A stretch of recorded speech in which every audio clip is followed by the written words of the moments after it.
जय हिंद साथियों। कैसे हैं आप सब? आशा करते हैं आप सब कुशल और मंगल होंगे। आज की जो हमारी टॉपिक होने वाली है वो बहुत ही महत्वपूर्ण टॉपिक है। कुछ दिनों से आप सबके बीच में रूबरू नहीं हो पा रहा था, कुछ टेक्निकल इश्यूज थे जो कि अब सही हो चुके हैं। तो चलिए आइए आज से हम अपनी क्लासेस को कंटिन्यू करते हैं। हम बात करने वाले हैं आज यूपी स्पेशल पर। किस पे? यूपी स्पेशल पर बात करने वाले हैं कि यूपी में क्या स्पेशल है, क्या कैसे क्या हुआ है। तो चलिए ज़्यादा कुछ समय ना लेते हुए आज हम अपने इस इम्पोर्टेंट टॉपिक पर बात करते हैं। इम्पोर्टेंट टॉपिक हमारा क्या है? UP special. चलिए तो यूपी स्पेशल पे बात करी जाए तो देखा जाए जो यूपी है, यूपी आपका जो है वो कुल कितने 75 जिलों से मिलकर बना हुआ है। कितने 75 जिलों से मिलकर बना तो है।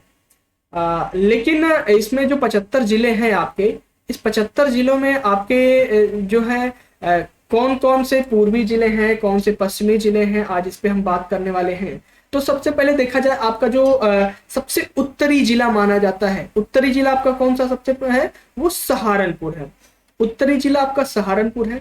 और अगर बात करिए दक्षिणी जिला की, तो जो दक्षिणी जिला है आपका वो क्या है? वो सोनभद्र है। अब इसी तरीके से अगर आपकी पूर्वी जिला की बात करी जाए तो पूर्वी जिला आपका जो है वो सबसे कौन सा है? वो बलिया है। और अगर पश्चिमी जिला की बात करी जाए तो जो पश्चिमी जिला है वो आपका क्या है? शामली है। ठीक है, अब मैप में भी देख लें, ये क्या है आपका? पश्चिमी जिला है, ये उत्तरी जिला है और ये आपका पूर्वी जिला है। और ये नीचे जो सबसे है क्या है? सोनभद्र। सोनभद्र आपका जो है दक्षिणी जिला हो जाता है। ठीक है, इतनी बात हो गई। चलिए आगे बढ़ते हैं। अब ऐतिहासिक परिदृश्य से अगर देखा जाए यूपी क्या क्या कैसे है, तो ऐतिहासिक परिदृश्य से देखा जाए तो जो उत्तर प्रदेश प्राचीन काल से विविध धर्मों के साथ सह अस्तित्व का एक अनोखा उदाहरण प्रस्तुत करता है। अगर देखा जाए पूरा पाषाण कालीन साक्ष्य जो प्राप्त हुए हैं यूपी में, वो प्रयागराज के बेल नदी घाटी से प्राप्त हुआ है। बेल नदी घाटी की बात करी जाए, इसके खोजकर्ता कौन है? जी.आर. शर्मा जी हैं। और ये जो बेल नदी घाटी है, ये आपके भारत के उत्तर प्रदेश राज्य से बहने वाली एक नदी है, जो ये तमसा तमसा नदी यानी कि टोंस नदी की उपनदी है, जो कि स्वयं जो है गंगा नदी की क्या है? उपनदी है। ठीक है, तो जो पूरा पाषाण कालीन साक्ष्य प्राप्त हुआ है वो कहाँ प्राप्त हुआ है? प्रयागराज के बेल नदी घाटी से। और बेल नदी घाटी के जो खोजकर्ता है कौन है? वो जी.आर. शर्मा जी है। ठीक है, और ये जो बेल नदी है ये क्या तमसा नदी की उपनदी है और गंगा नदी की क्या है? उपनदी है। ठीक है, चलिए इतनी बात हो गई, आगे बढ़ते। अब पूरा पूरा पाषाण कालीन साक्ष्य की बात करी जाए तो पूरा पाषाण कालीन साक्ष्य इसमें मिर्जापुर से प्राप्त होते हैं, प्रयागराज में आपके प्राप्त होते हैं, प्रतापगढ़ के सराय नाहर क्षेत्र से प्राप्त होते हैं और सोनभद्र से प्राप्त होते हैं। और अगर देखा जाए जो कृषि का प्रारंभ होता है तो कृषि का प्रारंभ भी उत्तर प्रदेश यानी यूपी में आपके इसी मध्य पाषाण कालीन से ही प्राप्त होता है। ये सराय नाहर से क्या है? सराय नाहर में भी हमें मध्यकालीन साक्ष्य प्राप्त होते हैं। ठीक है, चलिए आगे बढ़ते। अगर ऐतिहासिक परिदृश्य में आगे देखा जाए तो सबसे जो संपूर्ण भारतीय उप महाद्वीपों में जो कृषि का सबसे प्राचीनतम साक्ष्य जो प्राप्त होता है वो कहाँ प्राप्त होता है? आपके लहुरा देव में प्राप्त होता है। कहाँ पे? लहुरा देव में प्राप्त होता है। ठीक है, और ये जो कि उत्तर प्रदेश के संत कबीर नगर जिले से है। कहाँ से? संत कबीर नगर, जो कि अंबेडकर नगर जिला से सटा हुआ है। ठीक है, अगर चावल का बात करी जाए कि जो चावल का प्राचीनतम साक्ष्य प्राप्त कहाँ से हुआ है, तो यही आपके प्रयागराज यानी कि इलाहाबाद के कोल्डिहवा क्षेत्र से प्राप्त हो, जो कि बेल नदी घाटी के क्षेत्र से प्राप्त होता है। ठीक है, इतनी बात हो गई।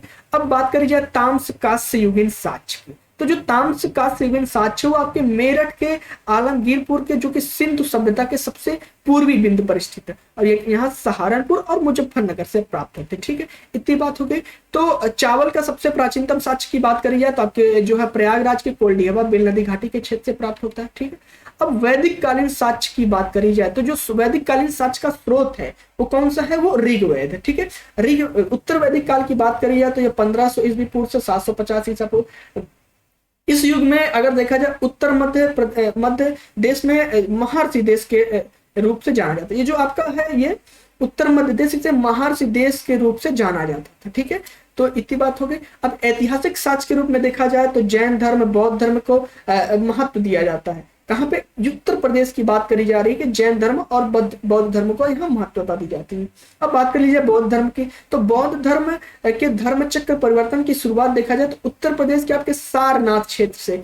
कहां से? सारनाथ यानी कि मृगदाव से प्राप्त होता है। ठीक है, ऐतिहासिक परिदृश्य की बात हो गई। अब बात कर जाए बौद्ध महानिर्वाण की। बौद्ध महा यानी कि बुद्ध महापरिनिर्वाण की, जो कि कुशीनारा यानी पावापुरी यानी कुशीनगर के प्राप्त होता है। ठीक, मगध के उत्कर्ष की बात करी जाए तो जो मगध का उत्कर्ष था वो उत्तर प्रदेश के 16 महाजनपदों में से 8 का जो मगध उत्कर्ष था, जिसमें 16 महाजनपद थे, उस 16 महाजनपदों का में से 8 का तो संबंध आपके उत्तर प्रदेश से ही था। इसका 8 का संबंध आपके उत्तर प्रदेश से ही था। ठीक है, अब बात कर ली जाए कौन कौन से, जैसे पांचाल जो था, पांचाल की राजधानी की बात करी जाए तो पांचाल की राजधानी आपकी थी अहिच्छल, जो कि वर्तमान क्षेत्र में आपके बरेली, बदायूं और फर्रुखाबाद के नाम से जाना जाता है। ये जो पांचाल का क्षेत्र आता है वो बरेली, बदायूं और फर्रुखाबाद से आता है। कुरु की बात करी जाए तो कुरु यानी इंद्रप्रस्थ उसकी राजधानी थी, जो कि मेरठ, इस समय मेरठ के क्षेत्र से लगता है। ठीक है, अब काशी की बात करी जाए जो कि फेमस है बहुत, काशी यानी कि वाराणसी, ये वाराणसी क्षेत्र से प्रसिद्ध है। ठीक है, कौशल की बात करी जाए तो कौशल की राजधानी क्या थी उस समय, श्रावस्ती थी, जो इस समय अवध यानी कि वर्तमान क्षेत्र में अवध यानी अयोध्या के नाम से जाना जा रहा है। ठीक है, इतनी बात हो गई।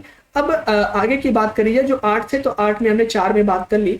वत्स की बात करी जाए तो जो आपका वत्स था उसकी राजधानी उस समय कौशाम्बी थी, इस समय आपका ये प्रयागराज यानी कौशाम्बी क्षेत्र लगा हुआ है। ठीक है, इतनी बात हो गई। सूरसेन की बात करी जाए तो आपका जो सूरसेन था उसकी राजधानी क्या थी, मथुरा थी। सूरसेन की राजधानी मथुरा थी, और मथुरा का जो इस समय जो वर्तमान क्षेत्र क्या है, मथुरा क्षेत्र है। चेदी की बात करी जाए तो चेदी की जो राजधानी थी वो क्या थी, सुक्ति थी, और सुक्ति का जो वर्तमान क्षेत्र वो क्या है, बादा है। ठीक है, मल्ल की बात करी गई है, मल्ल यानी कुशीनगर यानी पावापुरी, जो इस समय कुशीनारा यानी देवरिया के वर्तमान क्षेत्र से जाना जाता है। ठीक है, इतनी बात हो गई। अब बात करी जाए उत्तर प्रदेश में आधुनिक केंद्रीय सत्ता की शुरुआत जो होती है वो कब से होती है, 1504 ईस्वी से में सिकंदर लोदी द्वारा आगरा, जो सिकंदर लोदी द्वारा क्या होता है कि आगरा नगर की स्थापना की जाती है, और फिर क्या होता है कि 1505 में इसे दिल्ली सल्तनत की राजधानी बना दी जाती है। किसे, आगरा की बात करी जा रही है कि 1504 ईस्वी में जो है सिकंदर लोदी द्वारा, किसके द्वारा, सिकंदर लोदी द्वारा जो है केंद्रीय सत्ता की शुरुआत होती है, और इसे आगरा नगर स्थापना की जाती है, और उसके बाद में जो है दिल्ली सल्तनत की राजधानी बना दी जाती है। यह नगर जो है मुगल काल जो होता है उसका केंद्रीय सत्ता में बना रहता है। अकबर द्वारा आगरा क्षेत्र में ही 1571 में फतेहपुर सीकरी नामक एक नगर बसाया जाता है। किसके द्वारा, अकबर द्वारा। ठीक है, क्या किया जाता है, मुगल काल में जो है अकबर द्वारा केंद्रीय सत्ता का जो केंद्र था अकबर का, यानी कि जो मुगल कालीन था उसका केंद्रीय सत्ता का केंद्र क्या था, ये था। तो इसमें क्या होता है कि अकबर द्वारा आगरा के क्षेत्र में ही एक फतेहपुर सीकरी नामक जो एक नगर बसाया जाता है। फिर आगे क्या होता है कि शाहजहां के शासनकाल में यानी 1648 में आगरा से राजधानी को जो क्या कर दिया जाता है, हस्तांतरित करके दिल्ली यानी कि शाहजहानाबाद में स्थानांतरित कर दिया जाता है। किसके द्वारा कर दिया जाता है, शाहजहां द्वारा। क्या कर दिया जाता है, आगरा से राजधानी हस्तांतरित करके दिल्ली यानी कि शाहजहानाबाद कर दिया जाता है। कब किया जाता है, 1648 ईस्वी में कर दिया जाता है। ठीक है, अब उत्तर प्रदेश में आधुनिक युग की शुरुआत कब से होती है, ब्रिटिश काल से ही हो जाती है। कब से होती है, ब्रिटिश काल से हो जाती है। अच्छा, 1836 में इसे उत्तर पश्चिमी प्रांत के जो है ये जो था क्या, उत्तर प्रदेश का जो आधुनिकरण की शुरुआत होती है ब्रिटिश से शुरुआत होती है, तो 1836 ईस्वी में से उत्तर पश्चिमी प्रांत के नाम से जाना जाता था। उसके बाद और इसी आगरा जो इसका केंद्र क्या था, आगरा बनाया जाता। जो उत्तर प्रदेश था 1836 ईस्वी में से उत्तर पश्चिमी प्रांत नाम दिया जाता है, और इसका केंद्र जो है आगरा यानी कि आगरा को इसको क्या बनाया जाता है, केंद्र बना दिया जाता है। ठीक है, अब 1854 ईस्वी में क्या होता है, इसमें अवध क्षेत्र को सम्मिलित कर लिया जाता है। ठीक है, 1854 ईस्वी में अवध क्षेत्र को सम्मिलित कर लिया जाता है। 1857 ईस्वी क्रांति के पश्चात क्या होता है कि इसके अंदर उत्तर पश्चिमी क्षेत्र को दिल्ली से अलग कर दिया जाता है। कहां से, उत्तर पश्चिमी जो क्षेत्र था 1857 की जब क्रांति होती है तो वहां से क्या किया जाता है, दिल्ली को अलग कर दिया जाता है। अब 1858 ईस्वी में देखा जाए आगरा से राजधानी को पुनः परिवर्तन करके कहा, इलाहाबाद यानी कि प्रयागराज में हस्तांतरित कर दिया जाता है। ठीक है, अब आगे देखा जाए क्या होता है, आगे की बात करी जाए तो 1877 ईस्वी में क्या होता है, 1877 ईस्वी में अवध में उत्तर पश्चिमी को संयुक्त कर दिया जाता है। जो अवध और उत्तर पश्चिमी प्रांत था उसे संयुक्त करके उसका जो नाम दिया जाता है, नाम क्या दिया जाता है, पश्चिम प्रांत आगरा एवं अवध नाम दे दिया जाता है। ठीक है, अब 1902 में क्या होता है, इसे संयुक्त प्रांत आगरा एवं अवध कहा जाने लगा। अब देखिए आपके जो उत्तर प्रदेश है उसका नाम कैसे कैसे परिवर्तित हो रहा है। उत्तर पश्चिमी प्रांत अवध, उत्तर पश्चिमी प्रांत अवध के नाम से जाना जाने लगता है, उत्तर पश्चिमी प्रांत उत्तर मध्य प्रांत को एक कर दिया जाता है। अब 1821 ईस्वी में क्या होता है, जो आगरा से पुनः जो है राजधानी को परिवर्तित कर क्या लखनऊ कर दिया जाता है। ठीक है, और 1935 ईस्वी में ही इसे अस्थायी कर दिया जाता है। अब बात करी जाए कि प्रयागराज से लखनऊ उत्तर प्रदेश की राजधानी कब अस्थायी होती है, तो ये कब होती है आपका 1935 ईस्वी में जो है क्या कर दिया जाता है, अस्थायी कर दिया जाता है। ठीक है, अब 1937 ईस्वी में से संयुक्त प्रांत नाम दे दिया जाता है। किसे, उत्तर प्रदेश को 1937 ईस्वी में संयुक्त प्रांत का नाम दे दिया जाता है। अब बात करें स्वतंत्रता के पश्चात 24 जनवरी 1950 को संयुक्त प्रांत का नया नाम यानी कि उत्तर प्रदेश कर दिया जाता है। अब बात करी जाए कि उत्तर प्रदेश का स्थापना दिवस यानी कि उत्तर प्रदेश जो आपका है उसका स्थापना दिवस कब मनाया जाता है, तो 24 जनवरी 1950 को स्वतंत्रता के पश्चात जो संयुक्त प्रांत था उसे उत्तर प्रदेश नाम दे दिया जाता है और उस 24 जनवरी को ही उत्तर प्रदेश का स्थापना दिवस मनाया जाता है। ठीक है, इतनी बात हो गई। अब हम बात कर लेते हैं राजनीतिक एवं प्रशासनिक परिदृश्य से। तो जो राजनीतिक एवं प्रशासनिक परिदृश्य है, उत्तर प्रदेश की प्रशासनिक व्यवस्था की बात करी जाए तो उत्तर प्रदेश का जो प्रशासनिक व्यवस्था क्या है, द्विसदनात्मक प्रणाली है। द्विसदनात्मक प्रणाली में देखा जाए तो विधानमंडल होता है जिसके अंतर्गत आपका विधानसभा और विधान परिषद में विभक्त होता है। अब बात करी जा रही है राजनीतिक परिदृश्य से, तो हम देख लें कि उत्तर प्रदेश में कुल कितने जिले हैं।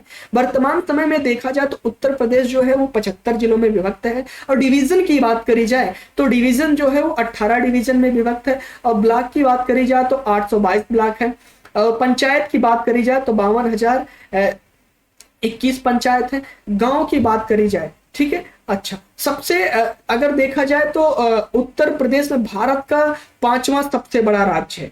क्या उत्तर प्रदेश भारत का 5वां सबसे बड़ा राज्य, ठीक है, भूमि के क्षेत्र मामले में देखा जाए। ठीक है, इतनी बात हो गई।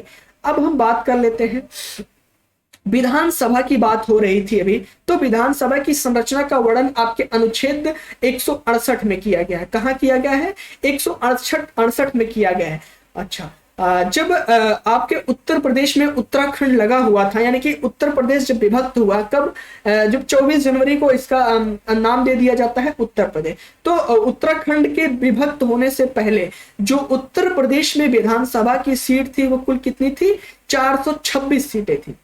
ठीक है, तो वर्तमान की बात करी जाए, वर्तमान में विधानसभा की जो सीट है नवंबर 2000 के पश्चात जो कितनी कुल सीटें हैं, 403 प्लस एक आंग्ल इंडियन यानी मनोनयन जो राज्यपाल के द्वारा किया जाता, तो आंग्ल इंडियन की बात करी जा रही है। 403 प्लस एक जो 101 जो एक सीट है वो आपके आंग्ल इंडियन के लिए है। तो कुल कितनी सीटें हो गई थी, 404 सीटें हो गई थी। ठीक है, लेकिन अब देखा जाए लोकसभा सीटों का आरक्षण की बात करी जाए, यानी एससी और एसटी के लिए जो लोकसभा सीटों के आरक्षण की बात करी गई है संविधान में, वो अनुच्छेद 330 में करी गई है। आंग्ल इंडियन की बात करी जाए तो आंग्ल इंडियन आरक्षण के लिए अनुच्छेद 331 ईस्वी में की गई है। अभी तो हमने ये बात करी लोकसभा सीटों की, अब विधानसभा की सीटों की बात कर ली जाए। विधानसभा सीटों की जो आरक्षण यानी एससी एसटी के लिए किया गया है वो अनुच्छेद 333 ईस्वी में किया गया। ठीक है, इतनी बात हो गई। अब चलिए आगे बढ़ते हैं। आगे की बात करी जाए उत्तर प्रदेश में विधानसभा की सीटों की स्थिति की बात करी जाए। अभी हमने देखा कि 404 थे, वो कैसे थे, 404 प्लस एक यानी एक जो था वो आंग्ल इंडियन के लिए था। लेकिन होता क्या है कि आंग्ल इंडियन का जो आपका 2020 में 25 जनवरी को इसे क्या यूपी से समाप्त कर दिया जाता है। तो वर्तमान में देखा जाए कि जो आपके लोकसभा सीटों की संख्या वो कितनी रह जाती है, लोकसभा सीटों की संख्या आपकी 403 हो जाती है। कितनी हो जाती है, 403 हो जाती है। अब बात करें उत्तर प्रदेश में विधानसभा में मनोनीत के अंतिम जो आंग्ल इंडियन थे उनका क्या नाम था, उनका नाम था डॉक्टर डेनिजिल कोडिन। तो आपका जो 25 जनवरी 2020 के पहले आपके उत्तर प्रदेश में विधानसभा की कुल जो सीटें थी वो 404 थी, लेकिन जो है 25 जनवरी 1920 में ये आंग्ल इंडियन की सीट को समाप्त कर दिया जाता है। तो देखा जाए जो अंतिम जो आंग्ल इंडियन थे जो मनोनीत किए जाते थे राज्यपाल के द्वारा, वो कौन थे? डॉक्टर डेनिजिल कोडेन थे। ठीक है, इतनी बात हो गई। अब बात कर ली जाए आरक्षण की। तो देखा जाए अनुच्छेद 332 में SC ST का आरक्षण दिया गया है, जिसमें कुल सीटें क्या थी? 86 थी। ठीक है, 86 सीटें हैं, आरक्षित सीटें, जिसमें 84 + 2 यानी कि 86, SC की 84, SC की 2। विधानसभा का जो विधानसभा उत्तर प्रदेश के प्रथम अध्यक्ष थे वो कौन थे? राजर्षि पुरुषोत्तम दास जी थे। वर्तमान समय में देखा जाए तो माननीय सतीश महाना जी हैं, जो कि 29 मार्च 2022 को अध्यक्षता के पद पर सुशोभित हुए। अब उत्तर प्रदेश स्वतंत्रता के पश्चात पहली बार विधानसभा का जब गठन होता है, कब होता है? 8 मार्च 1952 को होता है। ठीक है, इतनी बात हो गई। अब देखा जाए संविधान में विधान परिषद की संरचना का जो वर्णन मिलता है वो अनुच्छेद 171 में मिलता है। कहाँ मिलता है? अनुच्छेद 171 में किया गया है। उत्तर प्रदेश में विधानसभा का प्रथम जो गठन हुआ था वो 1937 ईस्वी में हुआ था, जो अब तक जारी है। ठीक है, आपके जो सीटों की बात करी जाए तो उत्तराखंड के गठन के पूर्व जो सीटें थी वो कितनी थी? 108 सीटें थी। कितनी सीटें थी? 108 सीटें थी। लेकिन जब जो है उत्तराखंड आपके उत्तर प्रदेश से अलग हो जाता है, तब उत्तर प्रदेश में जो वर्तमान सीटें रह जाती हैं किसकी? विधान परिषद की। वो विधान परिषद की कुल सीटें कितनी रह जाती हैं? 100 सीटें रह जाती है। ठीक है, अब उत्तर प्रदेश में विधान परिषद वाले कुछ राज्य हैं, जैसे आपका उत्तर प्रदेश की बात नहीं एक की जा रही है, यानी कि जो आपके भारत में जैसे उत्तर प्रदेश में विधान परिषद लागू है, वैसे और अन्य राज्यों में भी लागू, जैसे बिहार, महाराष्ट्र, कर्नाटक, आंध्र प्रदेश और तेलंगाना। ठीक है, उत्तर प्रदेश के विधान परिषद के प्रथम सभापति जो थे श्री चंद्रभाल जी थे। वर्तमान की बात करी जाए तो कुंवर मानवेंद्र सिंह जो 31 जनवरी 2000 से है। ठीक है, अब संसद का निर्माण की बात करी जाए तो उत्तर प्रदेश का जो संसद का निर्माण होता है, किसका? संसद का जो निर्माण होता है वो 3 लोगों से मिलकर होता है, यानी कि राष्ट्रपति नाम मात्र, राज्यपाल जो कि राष्ट्रपति, राज्यसभा, लोकसभा। जो राज्यसभा है क्या है? ये अस्थाई सदन है। लोकसभा क्या है? अस्थाई सदन है। राज्यसभा आपका विघटित नहीं होता है, लोकसभा विघटित होते रहता है। राज्यसभा अस्थाई सदन है, लोकसभा अस्थाई सदन है। उत्तर प्रदेश में लोकसभा की सीटों की बात करें या वर्तमान में कितनी सीटें हैं? 80 सीटें हैं। यही उत्तराखंड के गठन के पूर्व 85 सीटें थी। तो राज्यसभा में सीटों की जो संख्या है वो 31 इस समय वर्तमान की बात करी जा रही है राज्यसभा में। उत्तर प्रदेश में लोकसभा की कुल सीटें 80 है, लेकिन राज्यसभा की सीटों की बात करी जाए तो कितनी है? 100 है। उत्तराखंड के गठन के पूर्व, यानी कि जब उत्तराखंड आपको उत्तर प्रदेश से लगा हुआ था तो कुल सीटें कितनी थी? 34 सीटें थी। इतनी बात हो गई। अब उत्तर प्रदेश की प्रशासनिक परिचर्चा परिदृश्य की बात कर ली जाए। उत्तर प्रदेश का राजकीय चिन्ह हमें कब स्वीकृत किया गया? 1938 ईस्वी में स्वीकृत किया गया। उत्तर प्रदेश का जो आपका प्रतीक है, चिन्ह है, वो क्या है? एक वृत्त है जिसमें 2 मछलियां हैं, तीर धनुष है और 3 रंगीन लाइनें हैं। ये जो मछलियां हैं ये क्या करती हैं कि अवध से मुस्लिम शासक का प्रतीक को प्रदर्शित करती हैं। जो तीर धनुष है वो हिंदू शासक के श्री राम का प्रतीक है। जो लाइनें हैं वो गंगा यमुना के बहाव की बात करी गई है। अब देखिए आपका जो उत्तर प्रदेश का लोगो यानी उत्तर प्रदेश का राज चिन्ह जो बनाया गया है वो केवल एक समुदाय को लेके, केवल एक समुदाय को केंद्रित में करके नहीं बनाया गया, बल्कि उसमें मुस्लिम को, हिंदू को संयुक्त करके, यानी कि हम एक हैं, सबको एक साथ लेके गंगा जमुना तहजीब की बात करी गई है। और उसमें जो लोगो दिया गया है, जो चिन्ह दिया गया है, उसमें सभी को समाहित किया गया है। अब बात कर ली जाए राजकीय भाषा की, तो राजकीय भाषा क्या है? हिंदी है और उर्दू है। अब जो हिंदी की मुख्य राजभाषा वो 1947 में स्वीकृत की गई। द्वितीय राजभाषा जो 1989 में ली। अच्छा, राजकीय पशु की बात करी जाए बारहसिंघा। बारहसिंघा की बात करी जाए तो ये आप देख रहे होंगे, चित्र में दिख रहा होगा, बारहसिंघा है। और राजकीय पक्षी की बात करी जाए तो सारस यानी कि क्रोच, सारस है ये जो क्रोच की बात करी जाएगी। अब बात करी जाए राजकीय वृक्ष यानी अशोक। अशोक का बात करी जाए कि जिसमें आप देखे होंगे, वो प्रसंग आप सुने होंगे या देखे होंगे, जिसमें सीता जी अशोक वाटिका के वृक्ष के नीचे ही थी लंका में। तो उसी अशोक वाटिका का जो वृक्ष था, अशोक वृक्ष था, उसी को राजकीय वृक्ष के रूप में, राजकीय वृक्ष का दर्जा दिया जाता। कहाँ का? उत्तर प्रदेश का। पुष्प की बात करी जाए तो पलास, पलास की बात करी जाए तो ये ग्रामीण, जो ग्रामीणांचल के लोग हैं, महुआ का पेड़ देखे होंगे, महुआ के पेड़ जैसा होता है, जिसमें उसी तरीके से एक पत्ता होता है ढाक का, लोग उसको ढाक बोलते हैं, जिसको पलास का पेड़ बोलते हैं। तो वो जो ढाक का पौधा होता है, महुआ के पेड़ की भांति होता है ढाक का, जिसमें से ये पलास निकलता है, पलास का पुष्प निकलता है। ठीक है। राजकीय खेल की बात करी जाए, हॉकी। आप लोग क्रिकेट को बहुत महत्व दे रहे होंगे, लेकिन क्रिकेट की बात करी जाए तो आपके उत्तर प्रदेश की क्रिकेट की राष्ट्रीय खेल यानी राजकीय खेल नहीं है। राजकीय खेल क्या? आपकी हॉकी है। अब राजकीय नृत्य की बात करी जाए, कौन सी? कथक, जो कि उत्तर प्रदेश का एकमात्र शास्त्रीय नृत्य है। अब हमने अभी पहले ही बात करी थी कि उत्तर प्रदेश में जिलों की बात करी गई थी। तो जो कुल जिले हैं उत्तर प्रदेश में, कितने जिले हैं? कुल जिले जो हैं आपके उत्तर प्रदेश में वो 75 जिले हैं। यूपी का सबसे बड़ा जिला की बात करी जाए तो कौन सा सबसे बड़ा जिला है? लखीमपुर खीरी है। उत्तर प्रदेश का सबसे छोटा जिला की बात करी जाए कि कौन सा है, वो आपका हापुड़ है। ठीक है। तो ये देख लीजिए, मैप में भी आपको दिख रहा होगा, ये जो मैप बना हुआ है ये केवल और केवल किसका? लखीमपुर खीरी की बात कर रहा है। ये जो मैप है वो लखीमपुर खीरी है। लखीमपुर खीरी आप यहाँ पर देख रहे होंगे। और सबसे छोटा जिला की बात करी जाए, ये हापुड़ है। हापुड़ का ये बना हुआ है हापुड़। ठीक है।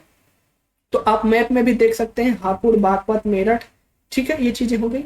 अब आगे बढ़ते हैं। अब बात करी जाए उत्तर प्रदेश, जो अभी हमने बात करी थी 18 डिवीजन, यानी कि उत्तर प्रदेश 18 संभागों के अंतर्गत कुल 75 जिलों में विभक्त किया गया है। संभाग और जिला की बात करी जाए, आगरा मंडल जो आपका है, आगरा मंडल के अंतर्गत आगरा, मथुरा, मैनपुरी और फिरोजाबाद जिलों को रखा गया है। अलीगढ़ मंडल की बात करी जाए तो अलीगढ़ मंडल के अंतर्गत आपके अलीगढ़, एटा, हाथरस और कासगंज को रखा गया। ठीक है।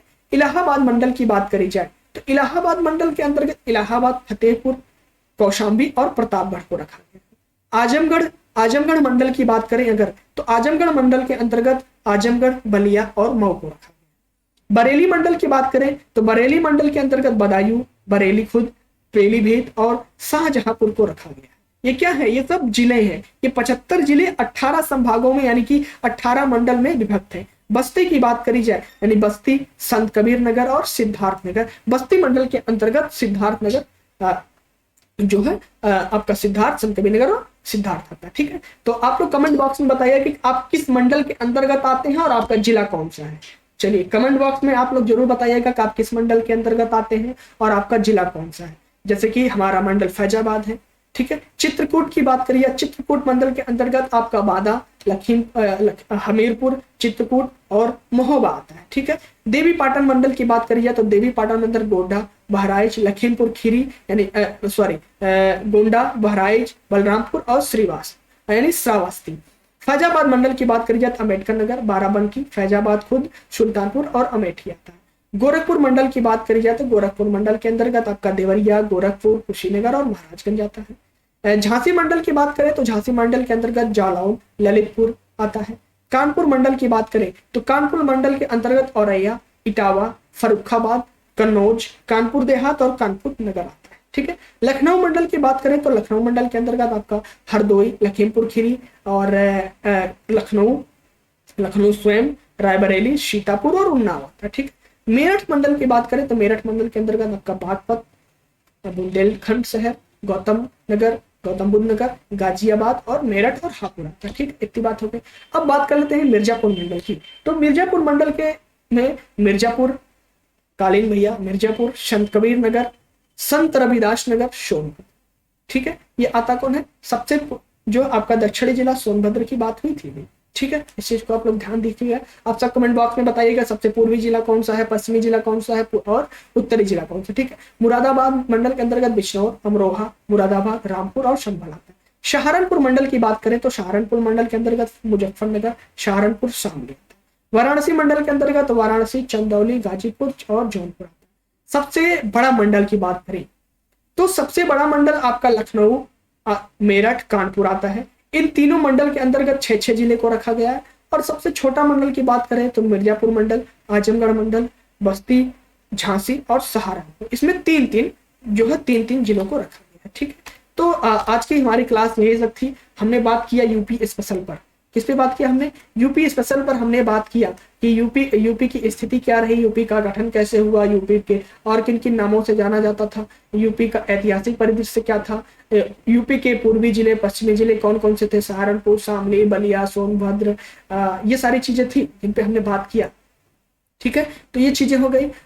तो आज की क्लास हम यही तक रखते हैं। ठीक है, तो अगर हमारी क्लास आप सबको अच्छी लगी हो, पसंद आया हो, कंटेंट पसंद आया हो, तो आप सब कृपया कर हमारे चैनल को सब्सक्राइब करें, लाइक करें और शेयर जरूर करें और बेल आइकन को दबाना बिल्कुल ना भूलें।